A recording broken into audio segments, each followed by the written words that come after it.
Olá, amigos da Garagem do Coiote. Novamente nós estamos aqui na MEC, que agora está com uma loja de vistoria veicular. E a gente, aproveitando o conhecimento que a gente tem com o Wagner, vamos fazer umas perguntinhas para ele, porque quem compra carro antigo, quem compra carro mais modificado, né? Será que é fácil você transferir para o seu nome depois? Vamos conversar com ele, então vem comigo.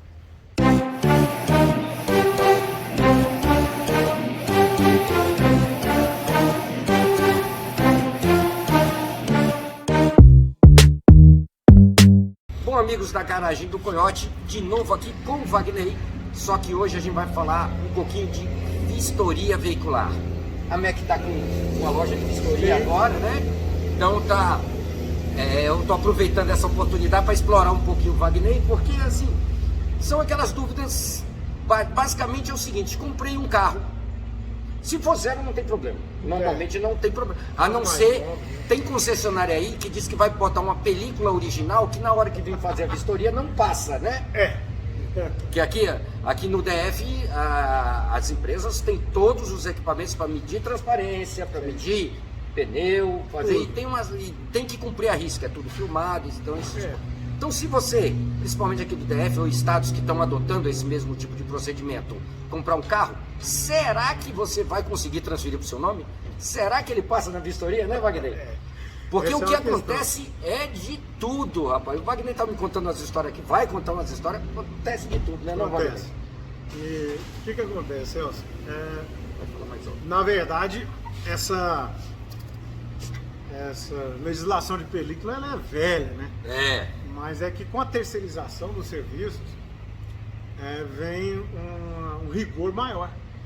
Vocês são fiscalizados, eu respondo por isso, né? Criminalmente, inclusive, né? Então, o que aconteceu é que nós estamos, né, fazendo valer as resoluções do contrato, tá? E nelas, né, até uma alterou recentemente, que é a 970, que fala da película, né? E ela ficou mais rígida ainda. Então, não adianta pôr a chancela lá na película e falar, olha, essa aqui tem 70%. Porque antigamente dizia, se está na chancela, confia. Por quê? Porque o agente de trânsito não tinha o equipamento. Ou ele estava desaferido, descalibrado. Como agora tem uma exigência de calibração desse equipamento, nosso equipamento está aferido. Então eu sou obrigado... como terceirizado, é obrigado a ter o equipamento, não, ele está aferido, registrar. E medir e registrar, eu tenho que tirar foto ainda. E escrever qual era a medida que estava lá. Então, tem todo esse porém. E aí, inclusive empresas de vistoria estão sendo punidas por não cobrar esses itens, né? Então, houve um rigor maior disso aí. Tá ficando, como diz o outro, tá ficando mais difícil de dar o jeitinho, não né? Tem, antes. Agora não tem mais jeitinho. Não.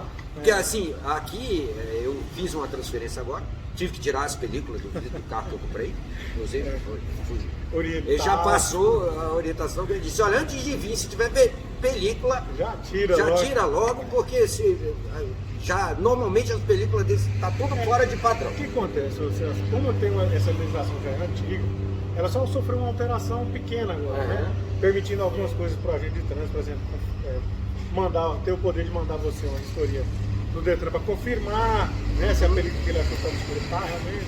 Enfim, deu as bolhas na película que não tinha antes, e agora nos vidros dianteiros, pode ter bolha. Mas nos vidros das portas dianteiras não pode ter bolha. E antes não tinha e tal. Então vem toda essa mudança, mas ela é antiga. E os fabricantes mais rigorosos, Honda, Toyota, Mitsubishi, eles o vidro já vem com 70% nas portas. Todas as portas. Então se você aplicar uma película, ainda que transparente, ela vai baixar dos 70%. E aí você eu tenho que reprovar. Então, esse é o porém. A maioria dos carros já está vindo com a máxima transmitância. E aí eu não posso. Ou seja, o vidro sai de fábrica, o carro não sai de fábrica com o vidro no máximo transparente. Pode, se botou um cabelinho ali, já era. Já era. Tá? Então é isso aí. Então, esse é o. Lembrando aqui que todas as exigências que eles fazem na vistoria aqui e tal, são exigências que o policial pode te cobrar na rua. Com certeza. Que você parado numa polícia rodoviária federal, o policial rodoviário federal pode te cobrar. Mesmo sem um aparelho. Essa é a vantagem da resolução nova, né? Ele diz que está errado, ele acha que está errado e te manda fazer uma vistoria em algum lugar. Ele lança uma restrição no teu documento para você ir lá conferir. Então, e a película também, alguns modelos aumentaram muito de preço. O tal da Windows, coisa aí, é caro demais. Então você chega e fala pro cara tirar uma película que ele gastou 2 mil para colocar no carro, ele não doida. Assim, fora a película, o que mais, a segunda maior ocorrência, é a alteração do sistema de iluminação. Tá? Que também o tal do LED, da lâmpada de LED, eu não sei. Então assim, a resolução mesmo a antiga, que é a 227, lá, antiguinha, ela já proibia a alteração do sistema de iluminação original do veículo. Então, se o meu sistema de iluminação é para lâmpada halógena, tem que continuar halógena. Tá? Esse é o fato. Existe a possibilidade de você ir ao Detran e pedir autorização para a mudança da característica visual. E aí ela engloba faróis, para-choques, que você queira mudar essas caminhonetes, principalmente quero pôr um para-choque off-road. Okay? Vai lá, pede autorização primeiro no Detran, faz a alteração. Tem algumas coisas que não está precisando mais da alteração, mas de qualquer forma vai ter que ir lá. Pede. E aí fica no documento registrado que ela é alterada visualmente. Até porque não é tudo que você pode mudar, não. Nós já falamos em um vídeo, por exemplo, se você for o bom de pedir a autorização do Detran, é que ele vai dizer isso você pode ou isso você não pode. Ele só vai autorizar o que Por pode. exemplo, eu vou melhorar o motor do meu carro. Sim. Eu posso aumentar a cilindrada do motor do meu carro, aumentar um pouquinho mais de potência. Posso. O Detran permite. 10%. 10%. Sim. Ok. Para isso eu vou querer melhorar o freio, porque o carro vai andar mais, precisa frear mais. Se eu quiser trocar o freio traseiro para disco, não pode. Não posso. A não ser que o modelo tenha versões em que aquele freio saiu. Então assim, eu tenho o seu carro 90, sei lá, 2000. Meu Fusca nunca teve freio a disco na traseira. Não pode pôr. Não pode pôr. Você vai lá pedir pro Detran, ele não vai te autorizar. Ou seja, você que vai comprar um carro assim, um carro mais antigo, isso acontece muito com os carros antigos, né? Muito. Que o pessoal vai melhorando, vai modificando, aí você compra, chega numa vistoria dessa, que hoje já é mais rígida, porque é naturalmente assim, você fica sem transferir o carro, nunca mais funciona. É difícil. Ou vai ter que voltar ele ao original, tem carro que hoje nem possível isso Você quer ver uma coisinha maneira que a gente faz muito nos carros? Fazia, né? O farol amarelo. Nas brasilinhas colocava o farol baixo amarelo. No Fusquinha também, amarelo. Você bota farol principal, amarelo. Amarelo, a lâmpada. Não pode. Aí, ó. Quem tem farol amarelo aí. A luz do farol dianteiro é branca. Não pode mais ser amarela. Antigamente era branco ou amarela. Agora é branca. Ela não pode mais então, ser se o amarela. seu carro em algum momento da vida saiu com amarelo, você ainda consegue botar nele. Eles não saíam.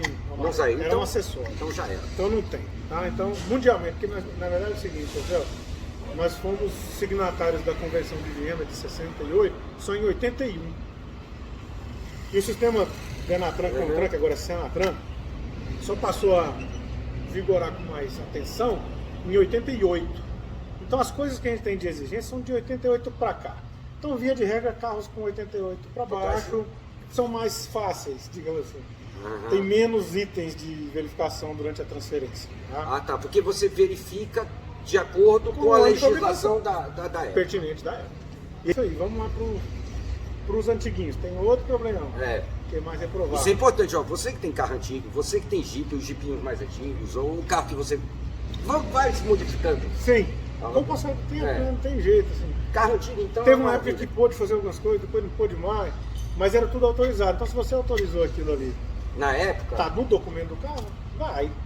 Entendeu? Então é isso aqui. Por isso a importância de pedir autorização prévia. Porque se tiver registrado no documento do veículo, é até ele sucatear. Então essas coisas assim que. E do antiguinho, né? Dos antiguinhos, tem muitos Fusquinhos. Vamos falar dos Fusquinhos. Fusquinha é bom. Porque altera a roda, altera tudo. Né? Pois é. Faróis. Você quer uma coisa interessante? Não que eu já tenha feito isso, viu, gente? Você quer uma coisa interessante? Faróis Fafá. Ele saiu com a lanterninha e o cara trocou o para-lama em algum momento que bateu. E botou uma lanterna grande. Não. Se o seu Fusca é com a lanterna pequena, vai tem que morrer com ela. Porque o que acontece? Teve uma época que podia, né? Você mudava, o carro saía, inclusive, anos, fabricação 76, modelo 86. Você mudava a frente do carro, a traseira, a Opala, fazia. Opala, e você conseguia botar isso no documento. Só que aconteceu, começou a existir uma série de processos de má fé. O cara comprava uma Opala achando que ele era 86 e ele era 76. E aí isso começou a ingressar muita ação judicial. Mas eu fui enganado, entendeu? Eu não comprei um carro 86, eu comprei um 76. E aí o cara quer cobrar. Nós vamos cortar, então corta tudo pela raiz, né? Uma coisa, eu estava conversando com o Wagner, gente, e você não tinha me falado uma coisa de gravação de número do chassi agora? Agora não, na verdade o agora é 2004, mas vamos agora. Não, assim, parece que a partir do ano que vem, ou seja, da semana agora, né? Nós estamos no final do ano. Todos os Detrans já deviam estar cobrando uma maneira da remarcação do chassi, por algum motivo. O carro foi roubado, adulteraram o chassi. É possível remarcar o chassi, mas... Você não perde o bem, né? O carro é seu bem. Remarcar o chassi porque oxidou, entendeu? Acidente de trânsito, amassou lá onde está o chassi, eu tenho que mudar. Isso. Existe uma norma BNT para isso. Vou pegar minha colinha. Como gravar? É a BNT 15180. O que acontece? A BNT 15180 é a norma NBR. de como você remarca o carro, o chassi, tá? E o que acontece? Antigamente era comum, os despachantes mesmo faziam da cabeça dele, gravavam o número original de novo e punham um REM, RAM no final. De remarcado. De remarcado. Era permitido até 2004, tá? Em 2004 saiu a BNT, em 2005 saiu a resolução do CONTRAN que regia isso aí, a 2498, tá? Que foi a primeira que mexeu com isso. E ela já dizia que a numeração tinha que ser marcada da forma da BNT. E qual é a forma da BNT? Vai lá no chassi antigo, original, marca 2 asteriscos nas pontas e põe 2 letras As de anulado. Aquele número não serve mais para leitura. Ou seja, no seu chassi que vai continuar danificado lá, tá bagunçado, ele tá enferrujado, do lado dele vai marcar 2 asteriscos em cada ponta, para ninguém marcar mais nada entre eles, e um A em cada ponta, para dizer que aquilo está anulado. Não vale mais. Onde foi escolhida a nova posição que vai marcar, deve ser marcado o número original do carro novamente lá, nessa posição, com 2 asteriscos delimitando os pontos de início e final do número, né? E 2 R's, um de cá e de lá. Que é esse o número remarcado. O outro foi anulado. E esse é remarcado. Óbvio, né? Só que o que acontece? Por inércia, todo mundo continuou marcando isso com REM. Tá? E aí hoje em dia eu sou obrigado a reprovar, porque tá na BNT, tá na resolução. Peraí que agora eu vou pegar minha colinha de novo, que a resolução mudou, não é a 24 mais, é a 968, tá? Que é desse ano. A 968 veio atualizar essas informações e puxar mais. Fixado, já avisou nós, dos lojistas, que a partir do dia 1º de janeiro eles não vão aceitar esses carros mais lá. Ou seja, se já foi remarcado, ok. Mas a partir do dia 1º, se alguém remarcar se vier de outro estado, remarcado com o REM, não vai entrar no DF. Aí, ó. Então, para quem compra carro antigo, isso é uma dica muito importante, porque carro antigo oxida o chassi, amassa. Exatamente. Né? Então, assim, vai ter que trocar o número do chassi, vou comprar um carro lá em Santa Catarina. Chega lá, o número do chassi tem um REM lá no final. Não pode comprar, cara, não vai resolver. Você não vai conseguir transferir aqui no DF para você. Não vai entrar no DF. Então você pode até conseguir num estado que ainda não está adotando todo o que já deveria, porque você tem 15 anos, né? Já deveria estar. Que já deveria estar, mas não está ainda. Isso a gente sabe que acontece. Às vezes os estados demoram mais para implementar uma coisa que outra. Talvez num desse você ainda consiga, mas no DF, a partir do 1º, já seguramente não vai conseguir. Não vai. E assim vai com números de motores, por exemplo. A gente compra carro antigo, sai no Brasil inteiro garimpando o carro que você quer. Você não compra aqui em Brasília todos os carros que você quer. Você sai lá em São Paulo, Minas, e compra o carro. Olha o carro, achei. Conferir o número de motor, está cadastrado no carro. No documento do carro. O que é uma dificuldade até, né? Porque assim, você dentro do Detran, normalmente locais onde é que o carro está, você tem o número do chassi. Isso. Nos documentos nesse CRLVE, nele tem o número do motor já, então facilita muito. Já ajuda muito, mas se ele ainda tiver com a documentação anterior... Antiga, tá naquele verdinho. Consegue ter no verdinho... No verdinho do DUT lá, o DUT CRV. Lá no pé dele tem número do motor tal. Se tiver existindo. Realmente quando a gente compra tem que ter um DUT. Tem que ter o DUT. Mas é importante conferir se esse número tá gravado, tá é o mesmo, cadastrado, né? E tá o mesmo no carro. Porque quando chegar aqui, se der alguma inconsistência do número de motor, o carro tem que voltar no Detran de origem para cadastrar isso. O Detran DF não cadastra de outro estado. Então o que vai acontecer? Você vai voltar com o carro. No Amazonas um carro com o número de motor errado. Chegou aqui, o cara disse, olha, o número do motor não vai. Ou tá 00. Aí você diz, não, eu vou comprar um outro motor com número, com nota, com tudo direitinho. Ele fala, tudo bem, mas você vai lá no Amazonas. Você vai ter que pegar o seu carro, botar debaixo do braço, levar para o Amazonas. Lá no Detran você recadastrar e depois trazer para cá para transferir. Não, porque nem é do DF, né? Não. Você não consegue passar para o DF. Não passando para o DF, você também não consegue fazer nada. Não. Mas roda não é um passível de regularização. Ela não pode ser alterada nem com autorização do Detran, porque ele não vai te dar autorização. Ele não dá autorização. Porque o que vale não é o diâmetro da roda, é o diâmetro externo do pneu. Então, assim, se eu quero aumentar a roda de 13 para 17, eu tenho que diminuir o perfil do pneu. Qual a proporção? Exata. Exatamente. É exatamente a mesma. A resolução nova aqui. Eu me lembro que há muito tempo atrás, quando começava... A resolução que era, isso era 292, né? Mas ela mudou esse ano, em julho. Cadê a desgrama? 292. Agora é 916. A 916 melhorou um pouco mais, tá? Ela foi mais clara, deixou 3%. Ah, de folga. Antes Você era pode 1. errar por 3%. Antes era 1. Agora é 3%. Resumindo, aquela coisa que a gente fazia quando eu era mais novo, eu que... Vou botar aqui. Já não sou tão novinho, né? Eu que já não sou tão novinho. Na época que a gente era mais novo, que botava roda, pneu e carro para poder fazer não sei o quê, que parava numa blitz, o policial cobrava, né? Dizia o seguinte, ó, pega o step. Tem que botar o step do lado do carro. Assim, isso se o carro tem o step do mesmo tipo do negócio. Porque hoje tem aqueles step pequenininhos desses carros modernos. Mas que o aí, diâmetro também. o diâmetro é o mesmo. Pronto, aí. O diâmetro externo é mesmo, é compatível com o carro. Então pronto, ó. A largura é do step original. Na porta do motorista, na coluna inferior, né, tá escrito a a roda que medida. saiu no carro ou na tampa do tanque. Tá lá a pressão do pneu e a roda que tá no carro. E o policial não é mais bobo também, né, cara? Ele entra no Google e pega o porra. Assim, hoje ele tem Ele fala acesso assim, a saca o tudo. manual aí que eu quero ver o manual do teu carro. Ele pega. Entendeu? Então assim, não precisa constar a roda lá. Vai chegar aqui na minha loja fazer transferência, Vai ser. eu vou conferir. Vai Se conferir se o diâmetro é do o pneu original. é 3%, eu nem vou olhar que roda que é. Eu não Não quero saber se interessa ela é a roda. cromada, se ela é preta, se ela é azul, com bolinha. Se ela era 20, se ela era 2, com Ela tanto que bateu o pneu... o pneu, tá fechado. Por que isso aí? Agora tem sempre um porquê e as pessoas ficam. Por que é sem joelho? Os carros são projetados, o sistema de freio do carro é projetado com esse parâmetro. Então, assim, o ABS é projetado com esse parâmetro, o controle de estabilidade é projetado com esse parâmetro. Então, se você muda esse parâmetro, você muda o comportamento do carro na segurança. Não é segurando o que você é do carro. Então fica inseguro você andar com o carro. A outra coisa que é cobrada demais dos carros mais velhos e não existe, né? Ou não precisa, é a tal das etiquetas Zeta. Você vale a pena falar sobre isso. Etiquetas? Esse aí eu não sei nem que nem Ela pra que leva, lado ela vai. leva a parte do número do chassi, que é normativamente conhecido como VIN, né? VIN number, que é o aquele VIN. que vai no vidro. Aquele que vai no vidro é o VIS. É o vis. É o É o outro pedaço. sequencial, é o último 8 dígitos do chassi.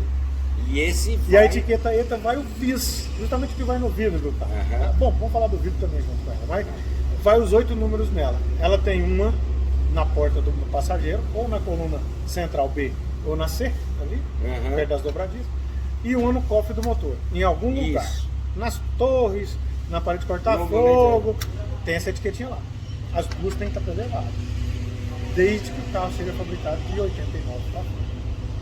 Se não tivesse as etiquetas, Reprovativo, vai lá pro Detran. Vai ter que solicitar ao Detran uma autorização e o fabricante vai ter que emitir novas etiquetas ou falar que não tem mais disponível. E o Detran falar, esse carro está ou isento. seja, isso é uma novela. Grande. São É. coisas que acontecem, né? Não tem jeito. A legislação está ficando, a tecnologia está aí, a terceirização elevou o nível de exigência para quem faz a vistoria. Até eu anotei mais dois aqui que vale a pena falar, que é o do pode lavador, falar. a gente já comentou, né? E da luz de ré. A luz de ré não é de 88, a luz de ré é de 90. Então os carros são Carro. puxados 1º de janeiro de 90. Antes de 90 não precisa ter luz de Não. ré. Depois de É 90, obrigatório. Então assim, alguns casos. isso uma sem contar só, os né? carros malucos, tá? Eu tive um Peugeot 206, tem até no vídeo do canal, eu acho que tem vídeo deles aí, que era 2008, Até ser 5, 2008, É. 2008, que a luz de ré dele não é branca, É verde? ela é verde. E aí, meu querido, quando você parava, eu fui parado uma vez, Sua o luz agente está alterada. disse que a luz estava alterada. E aí você explicar que focinho de porco não é tomada, porque no manual não tem que a luz de ré é verde. Não tem. E ela não pode ser verde. E ela não pode ser verde, mas ela é original verde. Sim. Mas você vê que aconteceu também com os Ford. Com o Sentra, a seta traseira vermelha. Não No pode. Brasil não pode, só pode laranja. Mas como é original do veículo, e ela foi autorizada na época, o fabricante a trazer o veículo importado, com essa lanterna, Ford Fusion, também era assim. Então assim, aí ficou. Deu aquele silêncio, assim, tá bom. Então quando chega aqui eu não cobro laranja. Por quê? Porque ela é âmbar, ela é vermelha original, não é âmbar. Falando ainda dos veículos modificados, teve uma época também... Uma pergunta de veículo modificado mesmo, porque a gente falou de carro dos antiguinhos, então não sei o quê. Eu também ando de Jeep e tal, e jipeiro pneuzão. Ótimo. É pneuzão, a gente já falou de pneu, parece que agora tem... parece que deram uma flexibilizada em alguma coisa para os pneus, para a largura de pneu, esse tipo de coisa. O diâmetro continua aí, ó. Você não pode aumentar o diâmetro pelo mesmo desde que não seja preconizado pelo fabricante. Se o fabricante der um limite de pneus, fala assim, ó, ele sai com esse, mas você pode pôr até esse, tem que estar no manual. Né? Se está no manual dizendo pode usar pneu até 33, você pode botar até 33. Do 10 ao 33, pode usar qualquer um. Agora minha pergunta, que fabricante fez isso? Que fabricante fez isso? Agora eu acho que nenhum, ainda mais dos Jeeps mais antigos, que é o que o pessoal faz as modificações. Mas ninguém compra um Jeep zero, né, para fazer modificação. A pressão foi tanta que isso é uma resolução só sobre isso. A mesma coisa a iluminação de Jeep, esse tipo de coisa, e aí é tolerável. Agora a resolução mudou e deixou fazer um monte de coisa, né? Desde que seja off-road, independente, tampado, assim. Mas os pneus são mais para uma largura. Porque antes, não pode passar da lateral. Continua não podendo. Mas se você colocar os alargadores, beleza. Legal. Você pode instalar os alargadores. Você aumenta a lateral para que o pneu caiba. Isso não tem problema, tá? Mas o diâmetro, cuidado, continua. E suspensão? Então, a suspensão é passível de regulamentação. Você pode tanto diminuir como aumentar. Desde que você vá lá no Detran, pega a autorização prévia, depois vá ao Inmetro fazer um certificado de segurança. Né? Ou seja, você pode suspensão, pode modificar. Se ela não tiver no documento, você não pode transferir, não vai conseguir transferir. Vai ter que voltar ele para o original para transferir. Ou vai ter que, se tiver as notas fiscais, ir fazer... Mas aí é o antigo dono. Você ainda não é o proprietário, você está em transferência. E você não tem autorização para fazer isso. Normalmente o cara te dá uma procuraçãozinha, aí você vai fazer aquela... negócio só que é o se seguinte, você quiser muito carro, né? Aí vem um problema. Se ele já está modificado, você não pode levar lá para pedir autorização prévia, porque ele já está. Se você levar ele para pedir autorização prévia, porque ele já modificado, a primeira coisa que você vai receber lá é uma multa. E depois ele vai voltar para o original, voltar lá de novo. Então, primeira coisa, você verifica se há necessidade de autorização prévia. Se tiver, e o carro já tiver modificado, já era. Tem que voltar lá para o original. Você vai ter que voltar. Aí se você já vai voltar para o original, você transfere para o seu nome.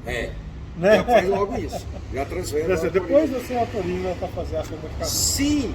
Se ele não é passivo de autorização, não precisa da autorização para fazer aquela modificação, você pode até levar, fazer a vistoria de segurança, que é feita normalmente na universidade, no Inmetro, nesse tipo de coisa. E aí, com esse laudo, você vai lá e regulariza. Sim. Beleza. Não tem problema, deixa de ser autorizado, previamente autorizado. De qualquer forma, dá um trabalho danado. Pra você ter ideia, para você mudar o diâmetro de um pneu, você tem que se tornar um agente transformador daquele veículo. E para cada modelo de veículo, é uma homologação. Então, eu estou fazendo uma documentação para a empresa homologar lá em Palmas, no Tocantins, para trocar não só a altura da suspensão, como o diâmetro dos pneus das Hilux. Tá? Ele está com um cliente lá que tem... empresa modificadora de Hilux. Um agente transformador. Tá? E o que nós vamos fazer? Não existe na legislação uma previsão de modificação de diâmetro de pneu. Então, a priori, eu não posso montar uma empresa que muda o diâmetro do pneu do carro. Eu tenho que justificar por quê. Então, o que nós fizemos em cima disso? Porque como ele tem um cliente com centenas de caminhonetes, tem que mudar todas, porque é tudo off-road, é para ir atendendo o lado. Então, eu falei, nós vamos mudar a potência do motor acima de 10%. E em cima do torque novo, eu vou determinar um novo pneu para que ela não fique patinando. Sim. O projeto vai em cima disso. E aí ela vai alterar os pneus para 35. A suspensão mais elevada, o pneu para 35. E aí você tem em cima da potência. Que é a potência para os pneus não patinam. Porque o torque são maiores, senão o pneu vai ficar patinando. Então eu troco os pneus pelo projeto de engenharia. E não porque eu quero, né? Eu tenho uma justificativa técnica. Porque se eu não tiver uma justificativa técnica, quando esse processo chegar lá na Senatran, na Secretaria de Trânsito, para ser avaliado, para homologar, ele não deixa, não tem justificativa técnica. Por que eu vou mudar o pneu? Tá mudando só porque eu Só quero? estética, Só né? porque é bonitinho? Aí vamos na minha colinha de dopa, nós deixamos os clientes, né? Que- Tem a resolução que mudou também, eu não tinha guardado ela aqui. É a 916, que ela substituiu a 292 e 291. Lá tem toda a listagem do que você pode ou não fazer no seu carro, com ou sem 900, compulsória. isso 916. é a Ela substitui a resolução do controle. resolução do controle 916, ó. Diz tudo que você pode mudar. Com compulsório ou sem. Ou seja, você podendo ir lá no Detran pedir autorização você mesmo, ou tendo que ter um agente sancionador. Isso é isso aí. Eu acho que consegui te ajudar aí um pouco. Não, eu espero que não só a mim, né? Eu espero que tenha ajudado a você que está aí, que está pensando em comprar o carro, né? Que vai entrar nesse negócio, porque os mais velhinhos, os carrinhos mais antigos, eu gosto de carro mais antigo, então estou sempre vindo aqui pelo Wagner, dizendo, Wagner, eu estou com um carro assim, estou com um problema assim, será que transfere esse carro? O Wagner diz, transfere, mas você tem que fazer isso. Daí eu avalio se vale a pena ou não. Sim. E faço a transferência, né? Então espero que a gente tenha podido ajudar você também, esclarecendo algumas dúvidas, e qualquer outra que tiver, bota aí no comentário, que depois eu encaminho pro Wagner, Wagner responde, e a gente vai fazendo. Botar aqui pro Wagner, mais uma vez eu te agradeço. Eu que né? agradeço mais A sua uma vez. dedicação, a nossa garagem do Coyote, aí você Seja está sempre sempre bem-vindo. ajudando. Eu estou sempre dando trabalho aqui pro Wagner. Uma coisa que eu não me importo de jeito nenhum, atender você como meu amigo aqui, e a gente conversar esse bate-papo, mas principalmente ajudar a divulgar informações consistentes e embaçadas. Isso é o mais importante. Você tem Porque certeza que vai... vou colaborar com alguém, né? Isso me deixa tranquilo também. Isso é bom. Vou ajudar alguém a sair de fria. Isso, com certeza. Mas é isso aí, gente. Obrigadão pra vocês. Um abraço. E até a próxima Feliz Garagem do Natal. Coyote. Feliz Natal, feliz Ano Novo. Hoje, o último programa do ano. Ó, Da Garagem do Coyote. Que Fechamos o ano aqui com o Wagner. Até o ano que vem, na Garagem do Coyote. eu achei que você vai entrevistar o Vinícius também. Vou chamar. Peraí que eu vou chamar o Vinícius. Ali. Esse é o Vinícius, viu, gente? É o Vinícius. Eu vou botar no final do vídeo o Vinícius. O Esse é o cabelo tá parecendo uma furuca. Se tu não tem mais cabelo, não se preocupa, né? Eu não tenho mais cabelo aqui, ó. Eu vou até tirar o óculos. Isso, pronto. Beleza, vamos lá.